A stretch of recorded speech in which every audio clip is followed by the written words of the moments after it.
Hey, happy day, whatever day you're listening or watching this on. I hope that it's a great day for you. Thank you so much for being here. Thank you for coming back. Thank you for joining for the first time, wherever you're at. I really appreciate it. It means the world to me. It's going to be a fun episode today. I've always wondered about cheer music and how it works. And if you've been in cheer long enough, you know that a while back it was like a mix of your favorite pop songs, and now it's way different. And Alex LaGrossa with Twisted Cutz joined me, and I just have to brag on Alex for a bit. He is the nicest, most supportive guy. So if you need cheer music, he is professional, he is talented, and he has been a huge supporter of this podcast. He not only came on as a guest, but he also wrote the theme music. So you can thank him for getting it stuck in your head. And speaking of which, I would love to see you guys singing it, like in the car. Tag me. Let's make the Cheer Mom podcast theme song like a sound on TikTok. But special thanks to Alex for being incredible. I emailed him late at night the other night when I was editing. I was like, oh my gosh, I'm missing this sound effect. I need a sound effect for this part of the podcast. And he was like right there, like, here you go. So helpful.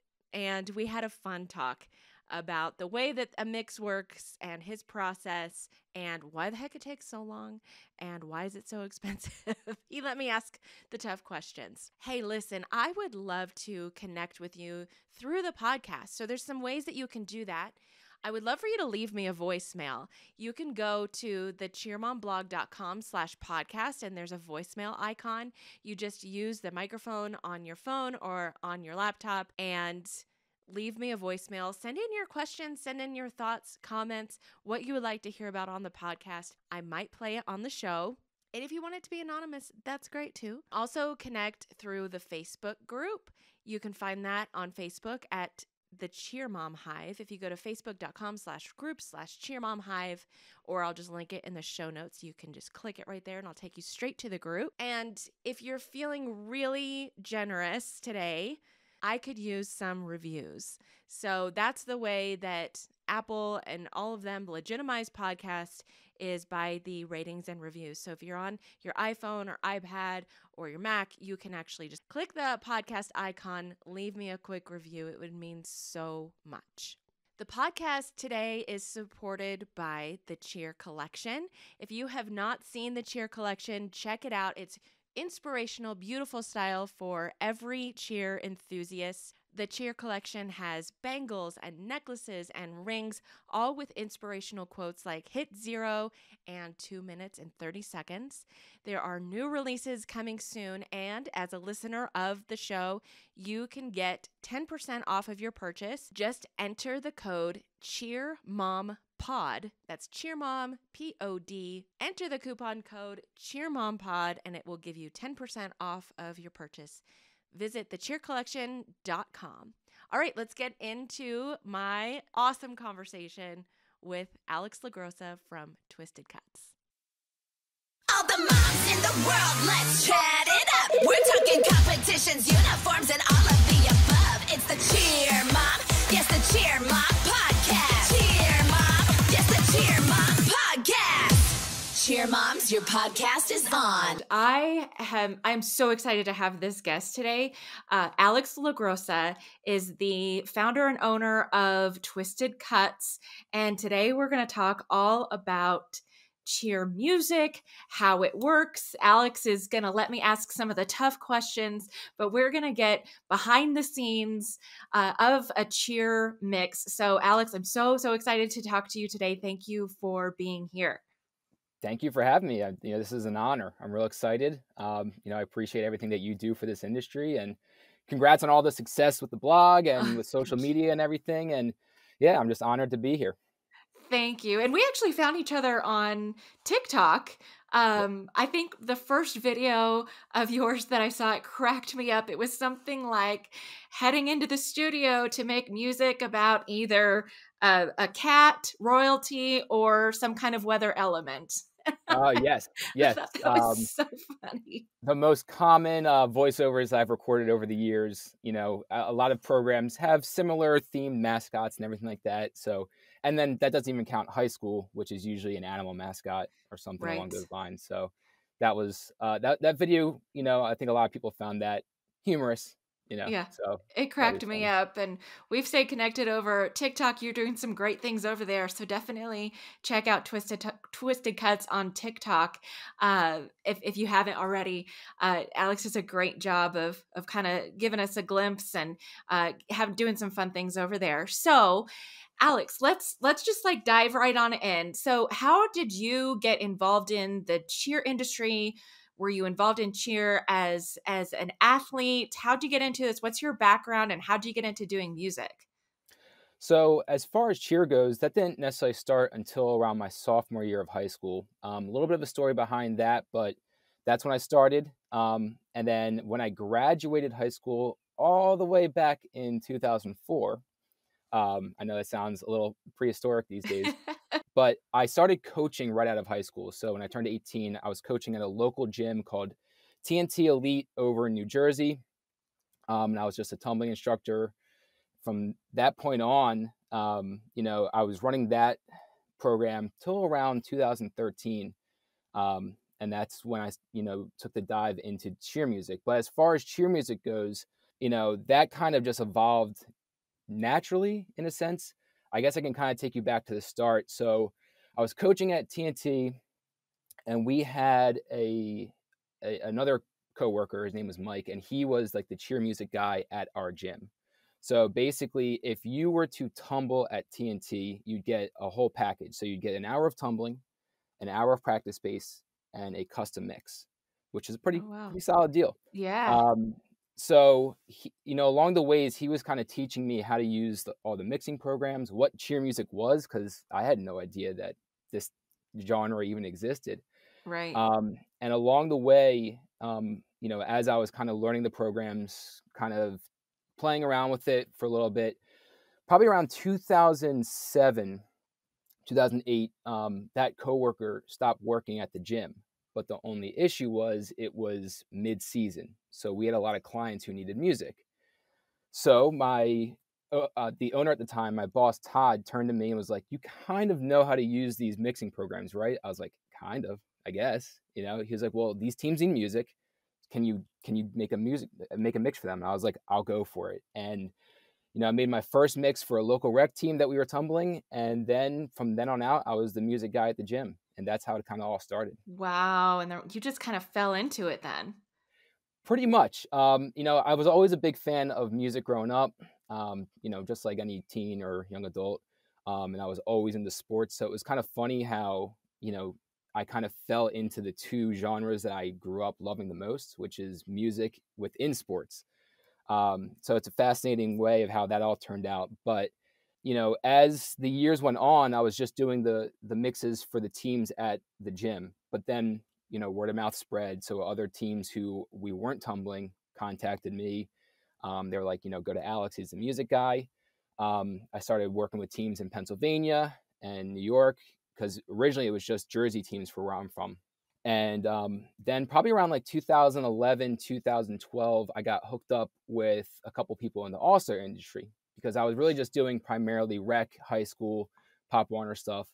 And then around then, that's when I kind of got thrown into the all-star industry. So shout out to Ben Lear. He was, the main guy I got hooked up with. He's a really good choreographer, really good dude. And he got me linked up with teams like Vision out over in Michigan, and then teams out in Florida, and kind of expanded out. And in 2013, it went full time, because it kept on growing and growing and growing. So that's kind of how, I got to where we're at today.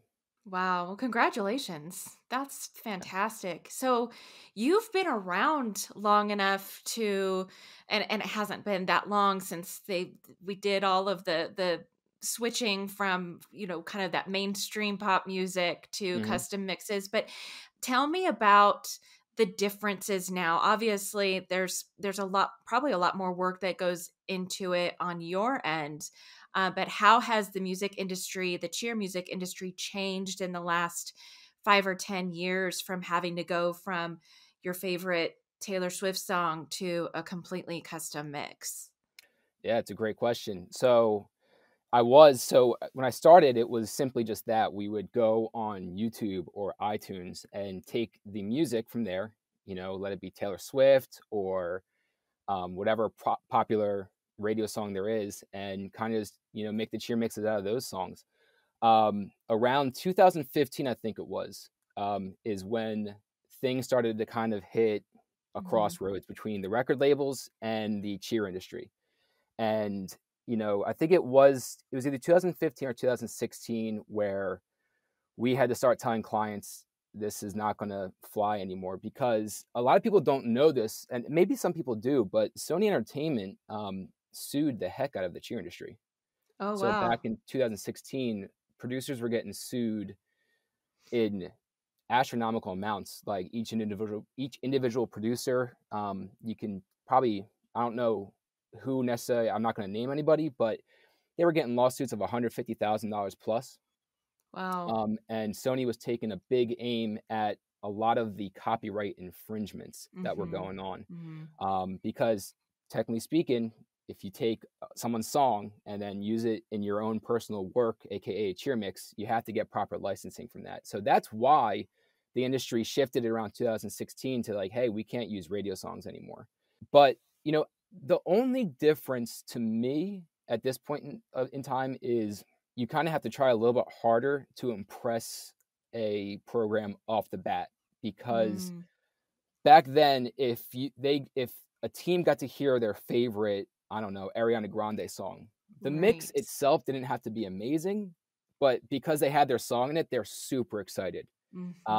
So the only big change, because the process doesn't really change too much. We're still using songs. We're still, just taking content and making a mix out of it. But that, you have to somehow make programs excited and happy to hear their music off the bat without them knowing any of the songs beforehand.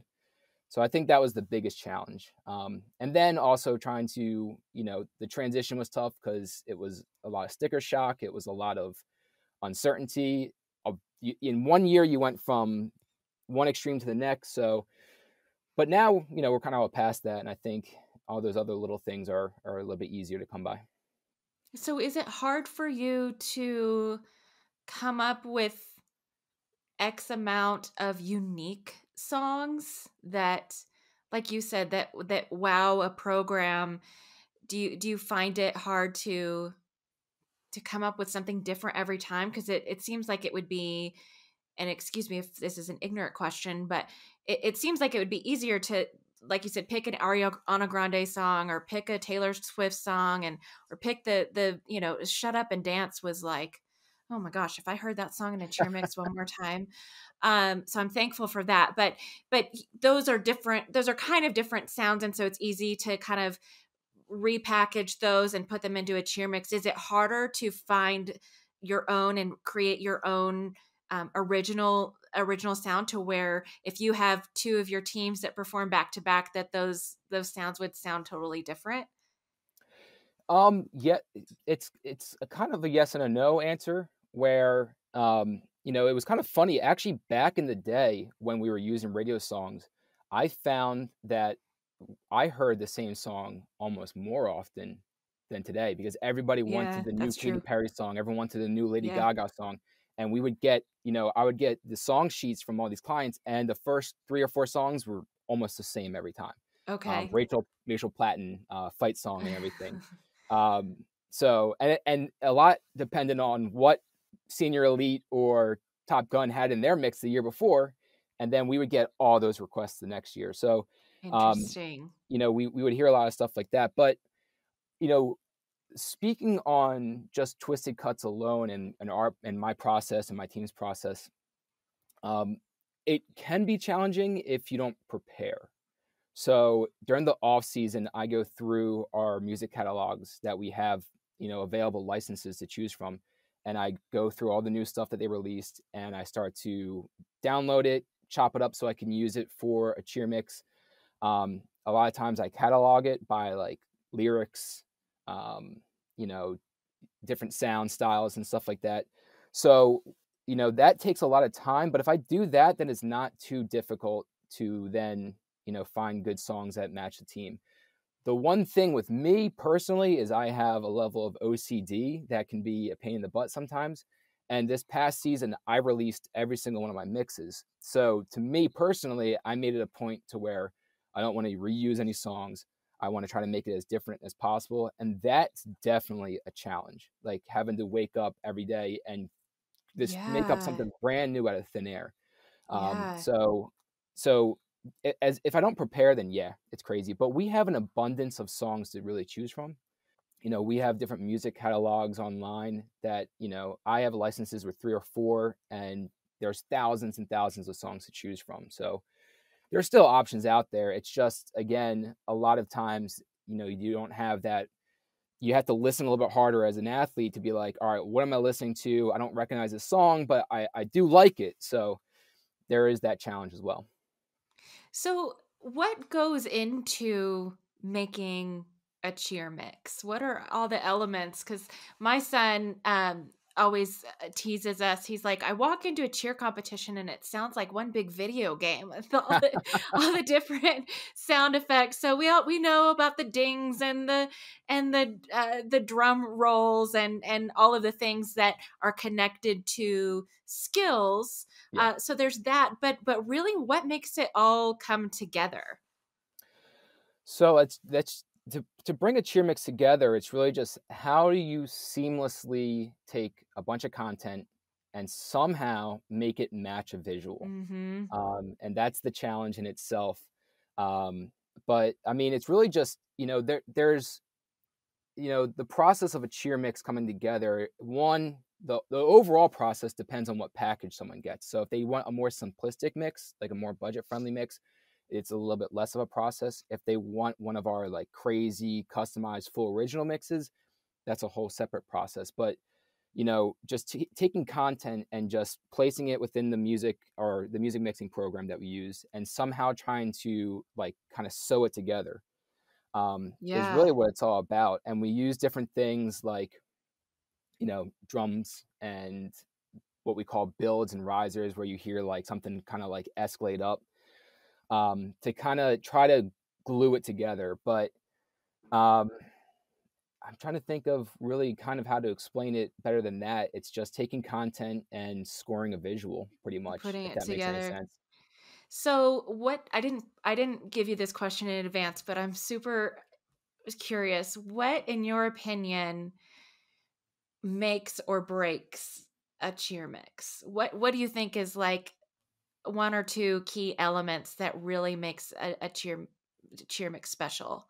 To me, it's who can bring a visual to life, because I think we've all sat through a cheer competition, which is just one team after another, and it's like, all right, we're listening to like the same kind of mix over and Mm, over again, and what can you do to make it more than just a mix? And that's kind of like a tagline that Twisted Cutz has been using for a couple of years now. It's, we want to make it more of an experience. And I think the ones that really stand out is like, you can watch a cheer routine and you don't, as a spectator, you don't necessarily understand why you like that performance so much more, but the soundtrack just like spoke to you and made you feel a certain way. And that's kind of the goal, at least on my end, is really, that's where most of the time in the actual structure of like the cheer mix, like, when it takes a lot of time to get the content built, takes a lot of time to find the content. But when we're putting it together, the thing that takes the most amount of time is when I'm sitting there looking at the routine, like, how do I make this moment pop out? How do I make this moment pop out? How do I make this moment pop out? Trying to figure that out is really the most time consuming part. interesting. Okay, so let's talk a little bit more about that. So, how does that process work from start to finish? So, it sounds like in my mind, I picture the choreography and the music all kind of happening at the same time, but Mhm. it sounds like from what you're saying, you sort of get the choreography given to you and you have to make the music work with the already done choreography. Is that right? Yes, 99% of the time. Now with pre-mades and other packages, there's exceptions. But 99% of the time, a team contacts us to book their cheer mix, and then we discuss, the team name, colors, ideas, themes, things like that. But then what happens is they submit to us their routine, let it be via video or what we call A-count sheets. If no one's familiar, if someone's watching and they're not familiar with A-count sheets, it's almost like an Excel spreadsheet that kind of lists what's going on throughout the routine on each count. So, but a lot of times we get videos, so we see the routine, and basically, yes, we are scoring the music to fit the routine, and it's not the routine being made to fit the music. Okay. And from my personal experience, at least what we've been doing for our packages that we've been offering for the past couple of years is, I'll look at the A-count sheets and I'll look at the video, and we start to pinpoint some of the more important moments of the routine. And we sit there and we take, our songs or our voiceovers that we already have from our artist, and we start to move it around to where, like, those are the main points of emphasis that we want to, people to feel, not just see, we want them to feel. And then it's like, all right, we have this kind of, this section kind of figured out and this section kind of figured out. How do we fill the gaps in between all those? And that's where, the creative process really starts to kick in. And, you just have to figure out how to make 2.5 minutes of nonstop music work without like someone being like, why did that stop there? That's an awkward transition. It just has to smoothly flow in and out, in and out, in and out, nonstop. Has to come together. Yeah. Yep. Well, you've talked about sections a couple of times, and I want to kind of walk back a little bit because we might have some new cheer parents listening, or people who are thinking about getting into cheer.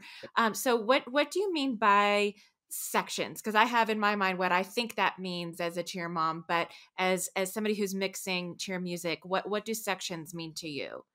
So from our standpoint, it's different sections of the routine. So every cheer routine will have stunt sections. They will have sections of tumbling, let it be standing or running tumbling. They would have an entire pyramid section, an entire, section devoted to dance and all that stuff. So each, depending on the mix and depending on the routine, depending on the team, each of those sections require a certain sound, a certain style, a certain,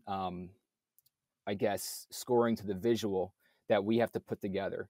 So a lot of times if they're stunting, you don't usually have like crazy bone crushing dubstep or things like that where it's a constant beat. It usually opens up, and then you have like this big open section of singing and sound effects hitting and stuff like that. So we have to look at each section individually, figure out what's happening during those sections, and how do we put together music that fits those sections from a visual standpoint.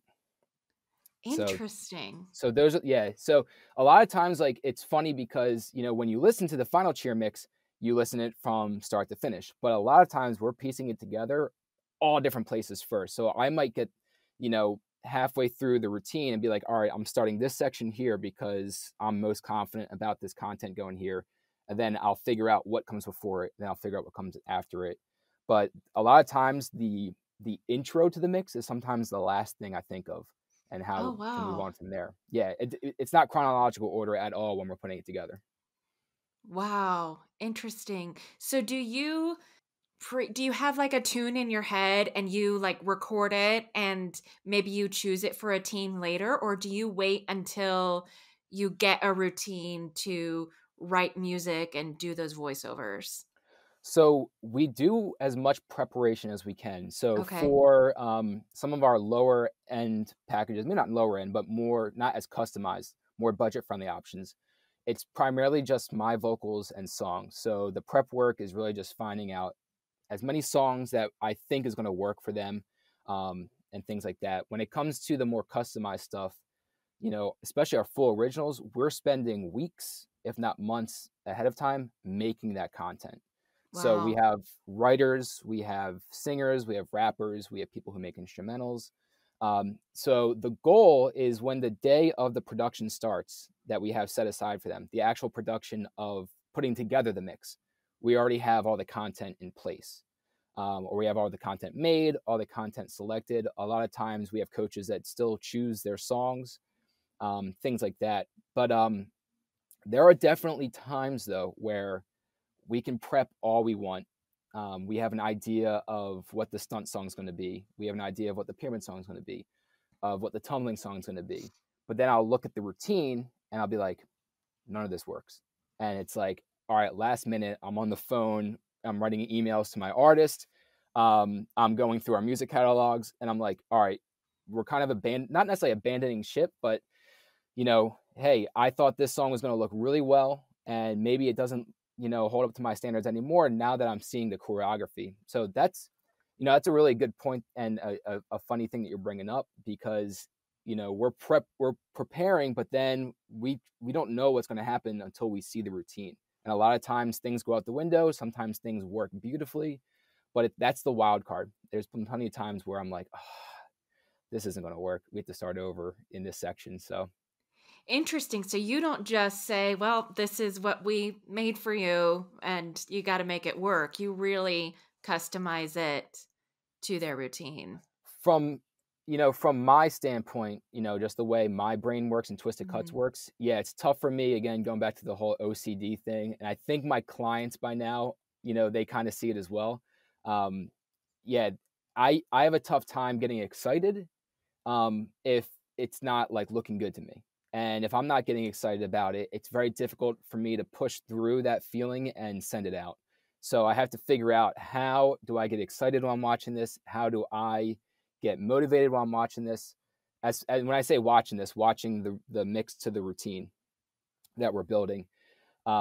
So yeah, there's been plenty of times where it's like, all right, like, I'm not feeling this, so we're going to start over. Now, maybe if there's a time where it's like borderline and they need their mix tomorrow, that's one thing. And if it's like not, there's times where maybe I'm overanalyzing it, where the client or anyone listening is not going to know the difference. It's just a personal thing for me that I probably spent a little bit too much time on, but I think it's produced some good mixes because That of it. attention to detail is so important in Yes, anything to do it well. I agree. Okay. Speaking of needing a mix tomorrow, now I warned you about this. It's a Cheer Mom podcast. So I'm going to ask you the questions that we're all talking about in the viewing area and Yes, over happy hour. So maybe you can help us understand. I'm ready. So there's just not a polite way to ask this. Why does it take so long? Why are we doing choreography in May or June and we're still doing some of our team's 8 counters in August or September? Enlighten us. All right, so this is a phenomenal question. I'm really glad you asked Okay. it. I'm glad I didn't offend you. No, nothing you asked is going to offend me one bit. So, this is kind of similar as far as like costs go. So, when it comes to turnaround time, it doesn't have to be a long turnaround time if you don't want it to be. And I'm going to explain that. So, for Twisted Cutz, the way we book mixes is advanced booking. So, teams, they come to us probably right about now. So March, April, May, and then into June, they come to us and they say, hey, we have our choreography date set. So for example, they have their choreography ending August 1st. So they're like, do you have anything available after August 1st? And it's like, yeah, we'll schedule you guys the next week or like 2 weeks away. So they booked those dates for production. And then, they get done their choreography, they send us their info, and within 2 or 3 weeks, they have their mix. So if a team, we do that system to try to prevent the long turnaround times. So it's not like everyone piling in at one time, like, hey, everyone just got their choreography done, the middle of August, so they're going to send us their stuff now. People are scheduling their music production dates around their choreography. The one thing, though, is, the catch is all those dates are first come, first serve. So if a team who I've been working with for a while, they reach out in March, they're like, we're ready to book for the middle of August. And then a lot of other teams do that. And then we're booked all the way through December. we might have a team who comes to us, middle of September. They're like, hey, we just got our choreography done. We're ready for music. We would like to book with you. Our first competition is October 15th. And, we unfortunately have to respond like, we can get you in the middle of December. And they'll come back and they'll be like, why would it take almost 4 months or 3 months for them to do our cheer mix? It's like, it doesn't take 3 months for us to do the mix. It's just we're doing other mixes all the way up to the next open production dates. So all the teams and the coaches, as far as Twisted Cutz go, and I can't speak for, how another company necessarily does their booking, Sure. necessarily does, how they register for their mixes. But, the coaches that reach out to us early on, they have 2 to 3 week turnaround times, really from their choreography. So, and there's a lot of people who have choreography in October or have choreography in November, and they're the ones booking those November dates or booking those December dates. And it's not really a big turnaround time. Now, if they come to us and they're like, again, they come to us in July and try to book, yeah, they might have a little bit longer turnaround time. But as far as making the mix doesn't take overall that long to make if it's a typical cheer mix. Our full original ones, those take some time because we have to make the instrumentals. We have to make the all the writing for the melodies, all the writing for the lyrics, record all that, do the post-production. So that content takes time to build. But as far as putting the mix together, it doesn't have to take that long. So it really all depends on the company and how they take bookings, and then also how early the coaches can communicate with the mix producer. Got it. And then once choreography is done, so if there's a snag with choreography, with scheduling, or they're not getting it quite right in the time frame that they thought, that could delay things too. Correct. So especially over the past few years with COVID, that's been the biggest difficult situation where our calendars, so we have, people booking certain dates, and over the past 2 years, by September, that entire calendar has been blown up because people have contacted us and it's like, our choreographer is delayed because he has COVID. So now we don't have this. So we have to move all of our production dates later on. And you then might that be would already booked for those dates. Yes. So it's trying to fit them in to already booked, time frames. And that's something that is difficult because I don't ever want to send a rushed sounding mix. So it's like, how do I plug this in without, hurting them or hurting other people in that area as far as the time of attention that I can spend on them. So it's just been crazy for the past 2 years with that. But I mean, we try our best to be flexible. Sometimes though, if there's coaches that just don't communicate or they don't respond, we might have to put them all the way back to when the next available stuff is. But behind me, like this gray kind of wall, there are a bunch of sound sheets that like are good for the acoustics, but behind that is a bed.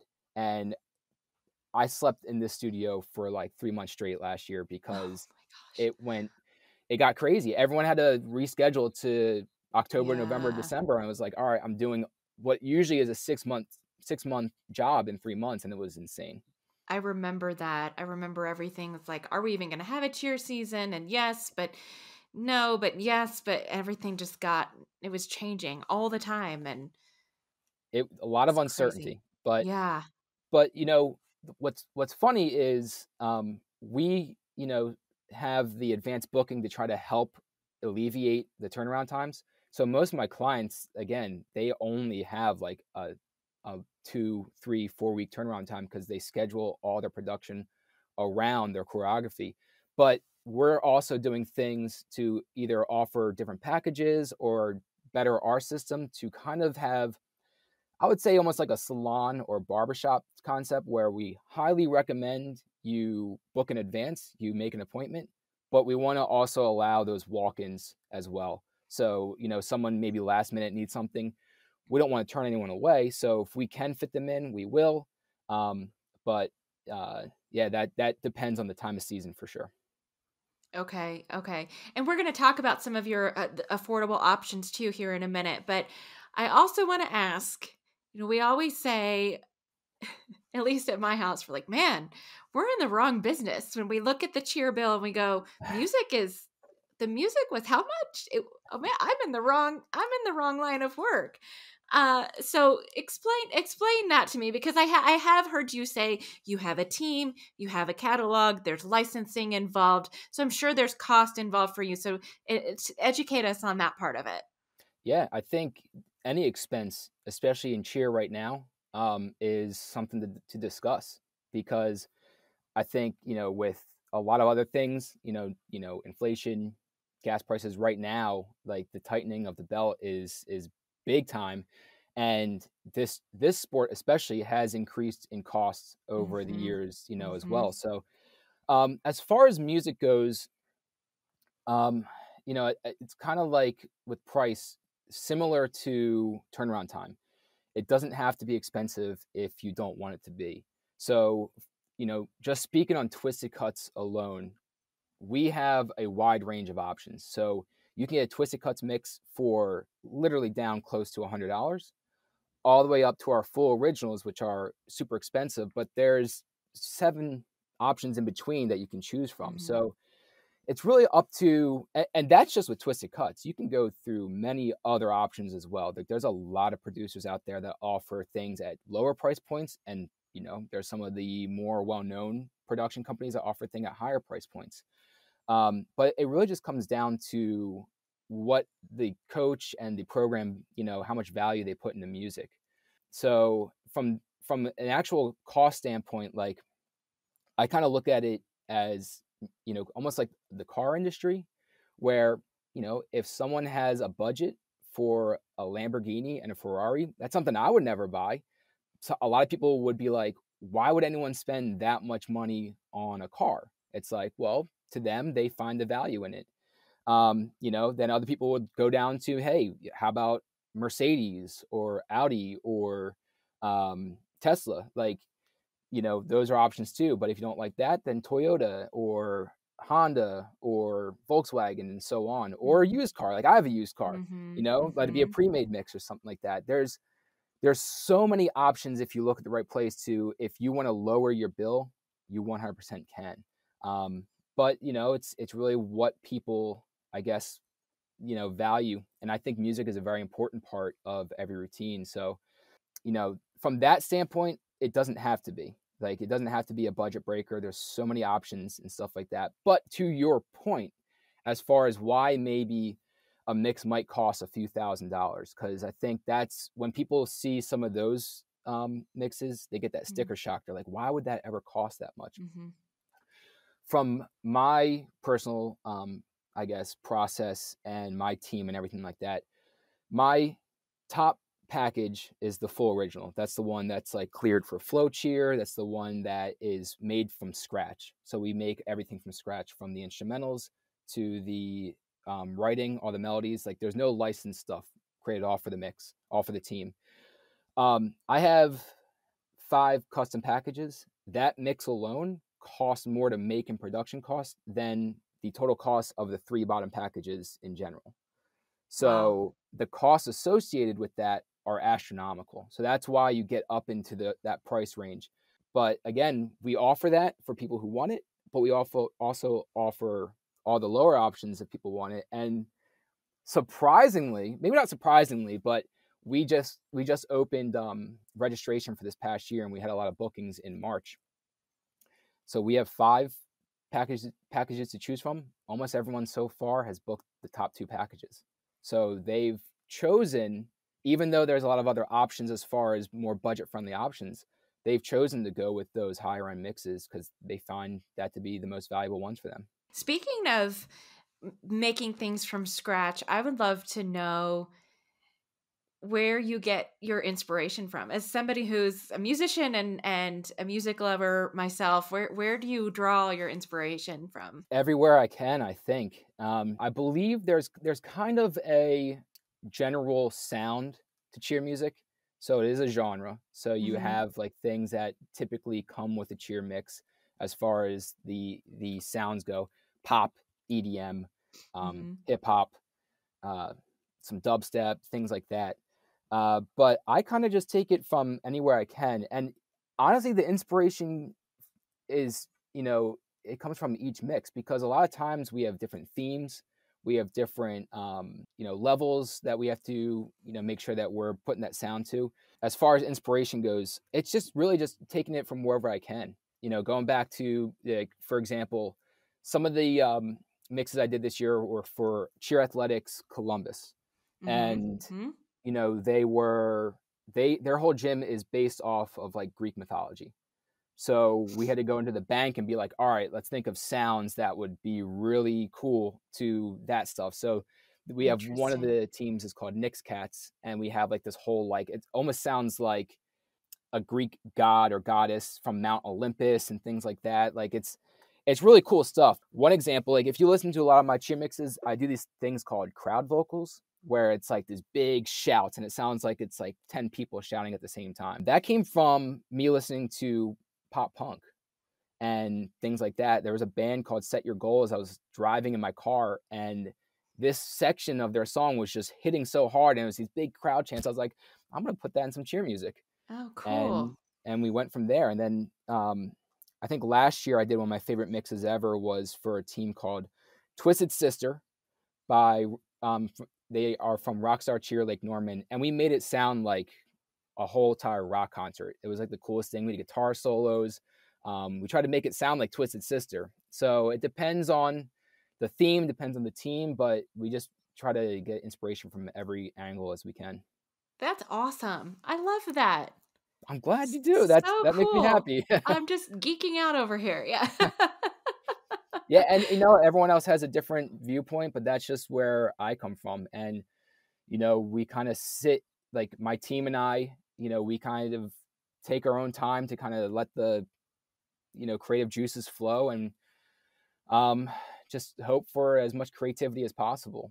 And I probably get a lot of inspiration from coffee too. That helps me out throughout the season. As do we all. Yep. Can't live without coffee. And on that note, thank you so much, Alex. This has been enlightening, and I've learned so much, and I hope that our viewers and listeners have too. Tell us before we go where everyone can find you. Mm-hmm. Well, first off, this has been a lot of fun. And again, I'm really honored to be on this podcast, the Cheer Mom podcast. And to find me, you can go to our website, www.twistedcutz.com. But the best way, we do a lot on social media. So we're on all social media platforms. We're on Instagram, Facebook, Twitter, TikTok, YouTube, SoundCloud, and it's at Twisted Cutz. That's almost all of our Twitter handles is at Twisted Cutz. If you want to email us too, if you want to get any information on our music packages, you can do it at info@twistedcutz.com. But other than that, that's pretty much it. And that's Twisted Cutz with a Z, right? Yes, correct. Yes. With a Z. So that's a big kicker. Twisted Cutz with a Z, not an S at the end. And you can also hear our stuff. One thing we did this past year, if you search for us on Varsity TV or on the Flow Sports app, all of our full original mixes were cleared for streaming. So you can watch those teams with the music on Varsity TV and the Flow Sports app. So we're looking forward to continuing that partnership in years to come, and provide more sound to those videos, as the seasons go on. Love that. And Alex and Twisted Cutz provided the theme music for the Cheer Mom podcast, which I love. It was like the most exciting thing. He's been amazing. So whenever you hear the theme music, you can think of Alex and Twisted Cutz. And one day I'm going to fulfill my dream of doing a voiceover for a cheer mix someday, somewhere. So we will make it happen. For sure. Either this year or next year, it's going to happen. I'm your woman. I've got the mic. I can do it. I put me in, coach. and you know the industry in and out, so you know what to say, and it'll be a lot of fun. So yeah, we're gonna do it. We're gonna do it. My daughter's graduating now, so she won't have to be embarrassed by having her mom's voice in her cheer mix. So yeah, and maybe she can be in it too. Maybe the whole family can be in it. So. like the family from The Sound of Music, only make it cheer. Oh, 100%. I actually have local coaches that swing by every year and they record for their own team. and they Oh, do that's little cool. voiceovers. Yeah, one of our Yeah, coaches had his voice was in our mix, and it's just so that's cool. I love that personal touch. Well, thank you, perfect. Alex. And yeah, find him on TikTok, online. He's got stuff for every gym, every circumstance, whether you are a rec team or all the way up to a nationally recognized D1 team. Alex and Twisted Cutz have an option for you. And I just thank you again for spending some time with me. And we will see you, or if we don't see you, we'll at least hear you out on the competition floor.